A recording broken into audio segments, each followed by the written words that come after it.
quand l'histoire d'un objet de notre vestiaire nous dévoile. Bienvenue sur le podcast Qu'est-ce que la mode et la série Culture de mode avec Audrey Millet, historienne de la mode, et moi-même, Elsie Pommier, designer de l'individu. Vous pouvez vous abonner au podcast sur votre plateforme d'écoute favorite. Vous pouvez aussi noter, laisser un avis, je serai ravie de vous lire.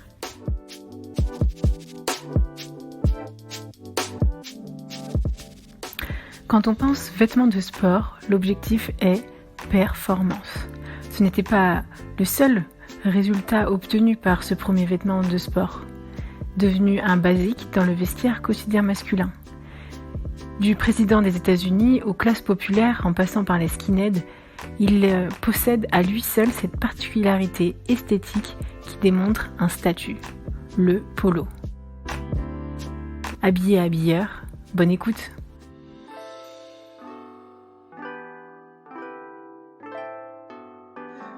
C'est parti. Alors le polo, on a parlé chemise, chemisette, tout ça. C'est un peu une certaine logique de partir sur le polo alors. Alors le polo, en fait c'est un pull. C'est un pull en jersey qui à la base est fait en laine blanche et à manches courtes. Voilà, avec un col ouvert. C'est ça qui le différencie, par exemple, du t-shirt ou de la chemise. Donc c'est pas boutonné devant, mais c'est ce fameux col ouvert et ce jersey. Donc c'est finalement quelque chose d'assez récent et qui est porté à la base par les joueurs de polo aux États-Unis et en Angleterre. Et puis du coup, en Inde aussi, ça a été un peu une naissance un peu sous X, puisqu'on ne sait pas trop d'où ça vient, mais on sait qu'en Inde, il y a eu le développement de ce fameux jeu, le polo aussi. Et du coup, il a une vraie histoire avec le sport, hein, vraiment tout du long. Le polo et le sport, c'est un sport qui est pratiqué notamment par les Anglais, donc l'Empire britannique qui est un empire clairement impérialiste, capitaliste, et qui a envahi l'Inde, entre autres. Ouais. Pour ne citer que l'Inde. Et c'est vraiment, oui, effectivement, en fait, un vêtement confortable, un vêtement de terrain qui permet en fait une liberté de mouvement. Donc le polo, il colle pas, hors de question qu'il soit moulant. Et le jersey est une matière extrêmement confortable. On peut vraiment dire que c'est un des premiers vêtements de sport donc pour hommes, mais à intégrer les vestiaires, le vestiaire des hommes, la garde-robe des hommes, et à tous les niveaux du marché.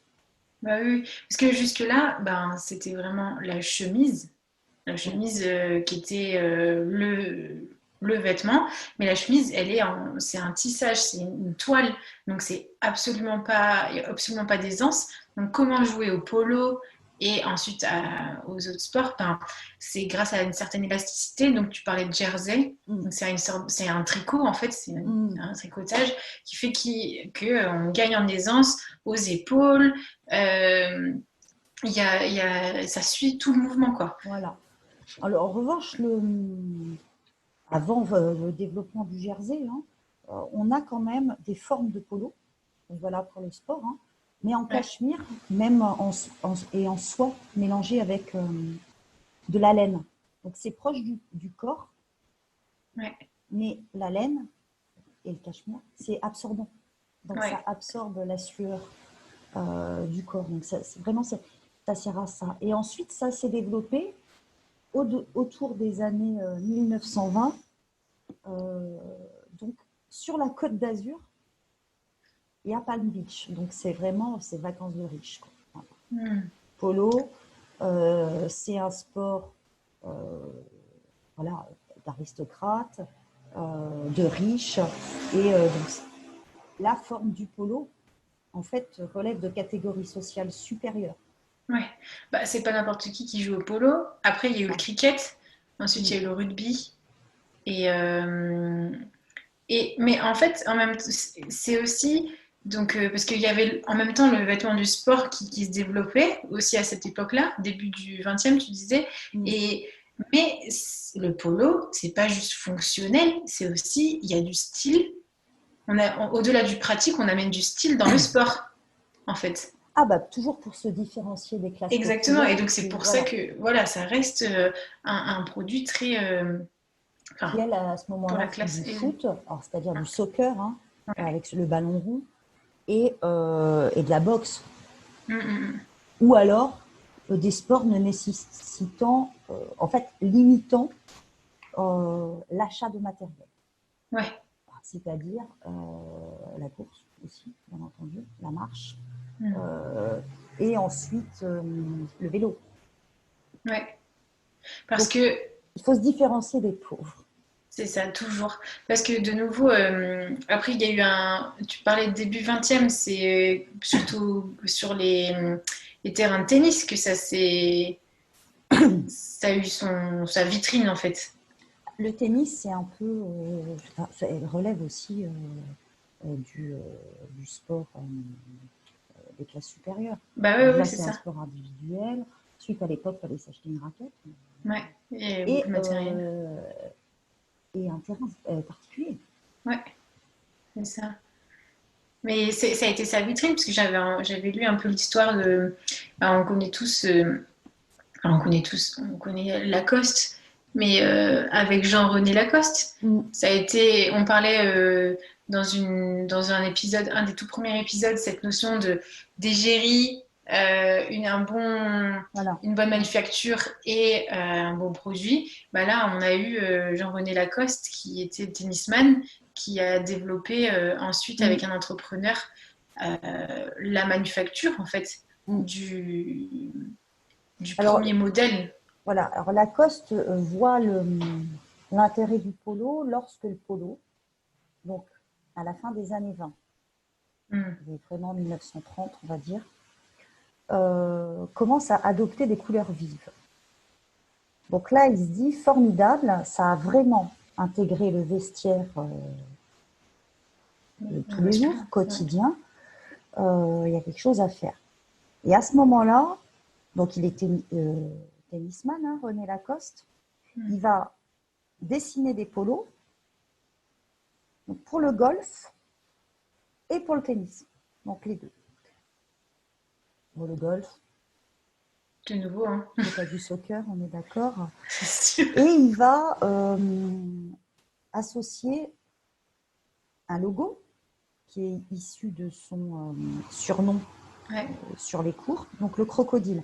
Ça nous fait penser à ce qu'on avait dit pour la sneaker, lorsque le marquis de Converse fait signer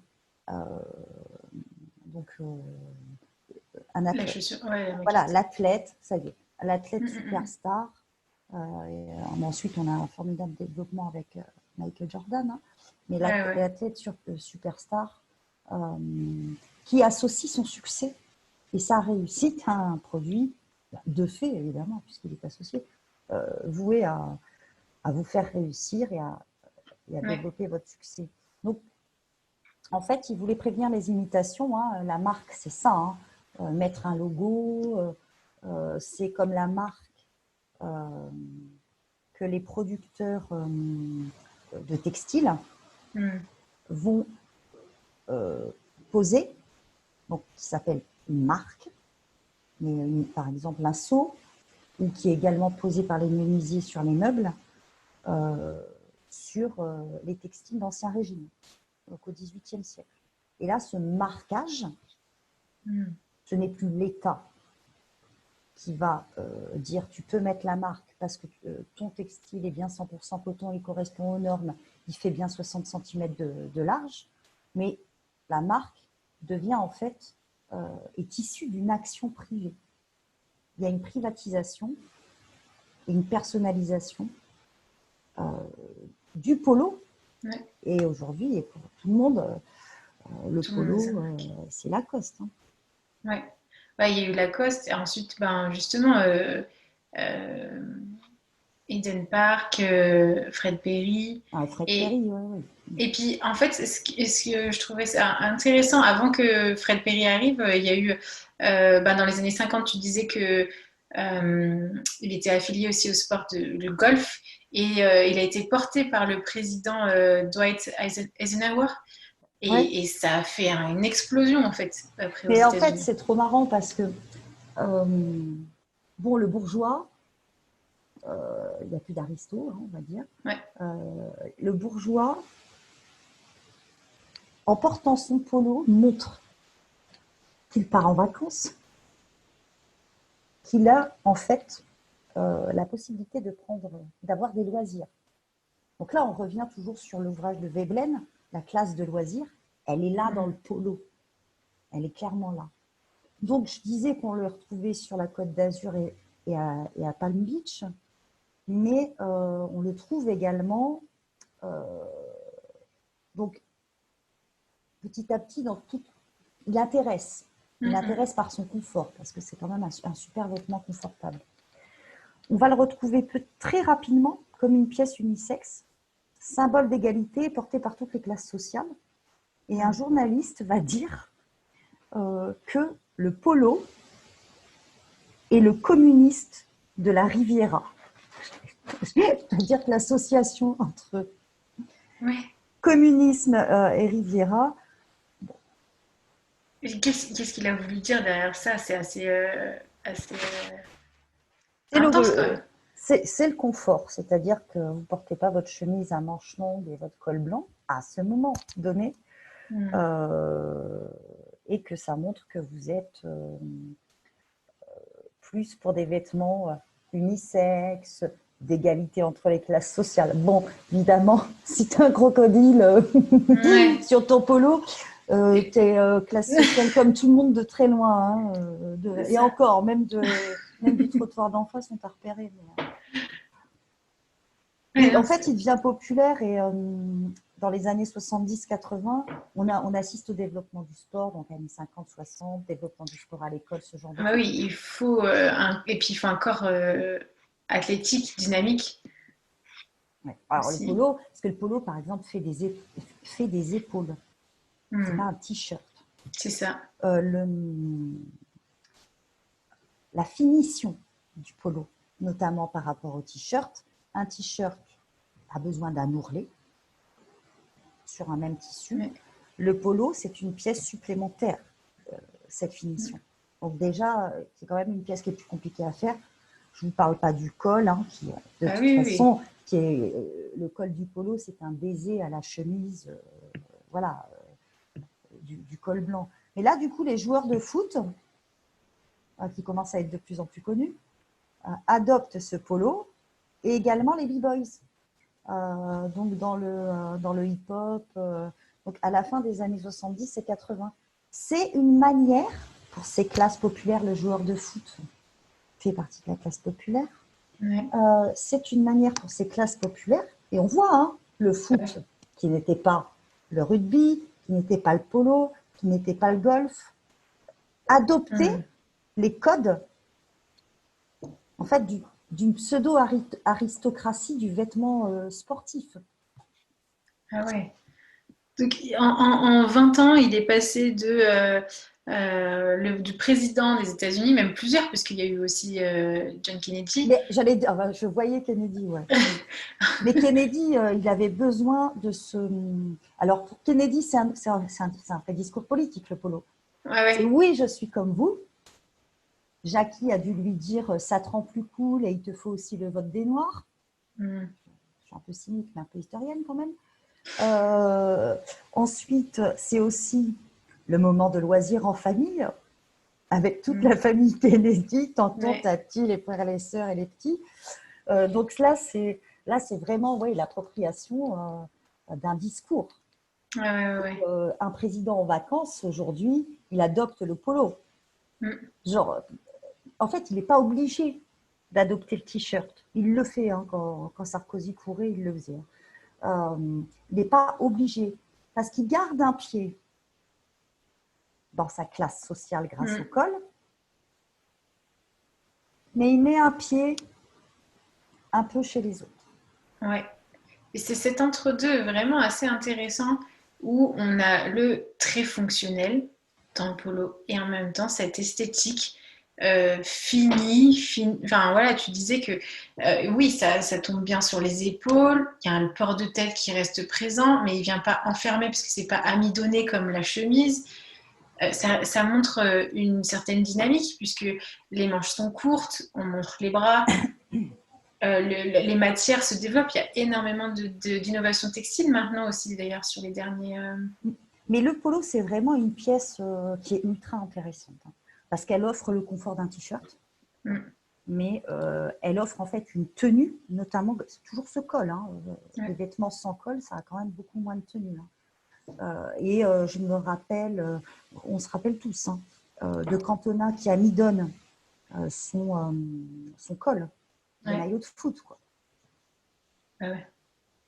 Mais du coup, c'est normal on voit cette pièce dans la plupart des grandes marques, surtout masculines. Aussi, tout le monde se l'approprie, même que ça va de Hermès à toujours Lacoste et tout ça, mais même dans les marques, dans d'autres produits et dans d'autres grandes marques, marques de masse, il y a aussi les polos, bon, avec des qualités différentes, mais vraiment tout le monde se l'est approprié, tout le monde le veut, et ça a vraiment aussi développé la contrefaçon. On s'est dit un jour on en parlera, on fera un point un jour sur la contrefaçon, mais ça a énormément marqué le monde de la mode. Parce que c'est vraiment un beau produit. Ouais. C'est un produit intelligent. Et c'est un produit qui, sans contraindre le corps, redresse quand même le corps par une illusion d'optique. Alors l'illusion d'optique, elle se situe au niveau des manches courtes, donc cette petite pièce ajoutée, et elle se situe aussi au niveau du col. Donc ça fait une véritable ligne d'épaule. Ouais. Donc le trompe-l'œil, en fait, il est là. Alors en revanche, elle a eu ce pauvre polo. Lorsqu'il a été donc fait par Fred Perry, en fait, il a été adopté à ce moment-là, donc dans les années 70, par les skinheads. Ça, c'est un peu le moment trash du polo, mais bon, Fred Perry n'y est pas pour grand-chose. Hein, il faut aussi acculer le pauvre mec. Hein. Par les skinheads et ensuite aussi la communauté homosexuelle des années 80, les communautés homosexuelles, l'ont adopté comme un produit. Les années 80, c'est aussi le culte du corps, le fitness, tout et le tout. Quoi. Et évidemment, si vous avez travaillé, je dirais, vos petits muscles, c'est des petites choses qu'ils font dans des salles de sport, là. Le polo met en valeur parce qu'il va couper, en fait, le muscle de votre bras. Et en fait, il met en valeur cette force. Et les volumes. Et les volumes, absolument. Ouais. Parce que on a voulu du confort pour une certaine élasticité avec la matière, mais en même temps, elle épouse naturellement, du coup, les formes. Alors qu'une chemise, si elle est mal taillée, ou même en général, elle est droite, c'est une toile quoi, qui tombe, qui est cassante. Là, elle enveloppe, on voit les ombres sur les muscles.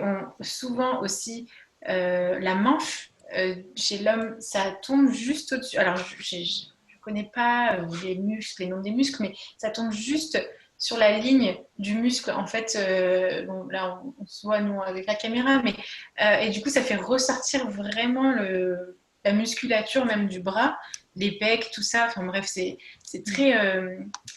elle est très masculine pour ça, mais en même temps, elle a mis, je trouve, longtemps quand même à s'inviter dans le vestiaire féminin. Le polo est très très peu porté par les femmes. Il est en fait, en gros, il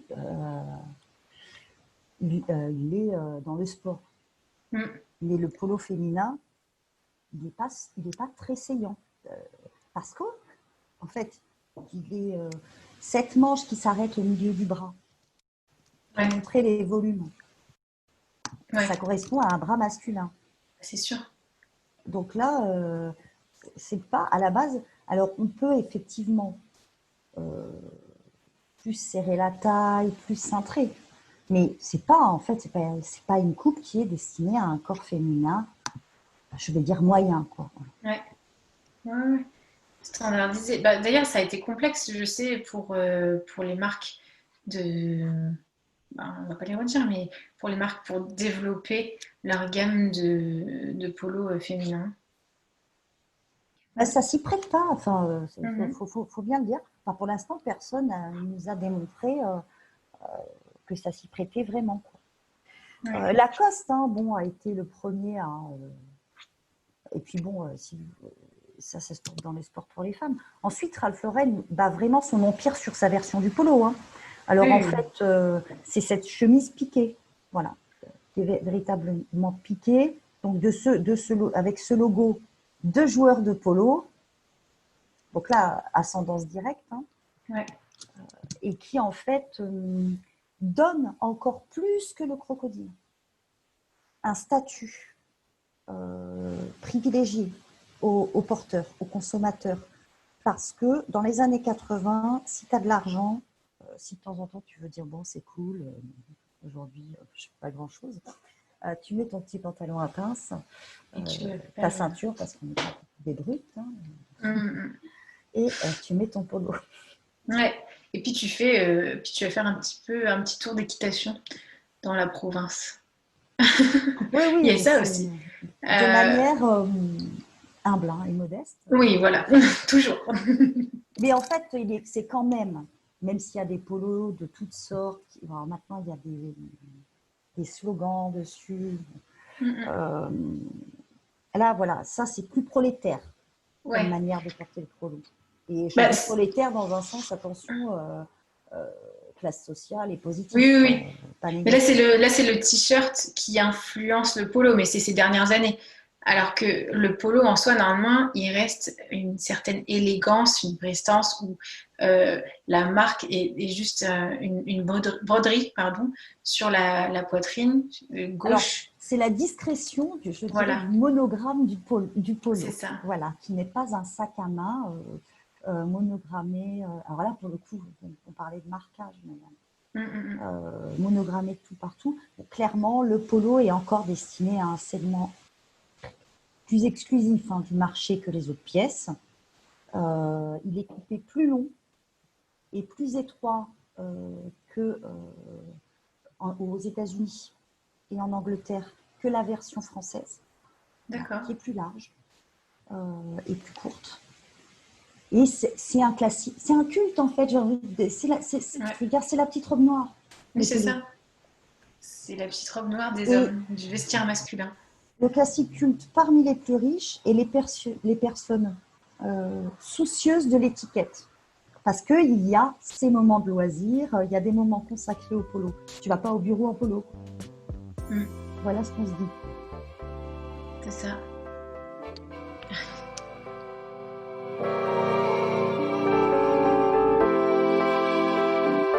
Vous voulez réagir à cet épisode? N'hésitez pas à m'écrire sur contact@qu'est-ce-que-la-mode.com.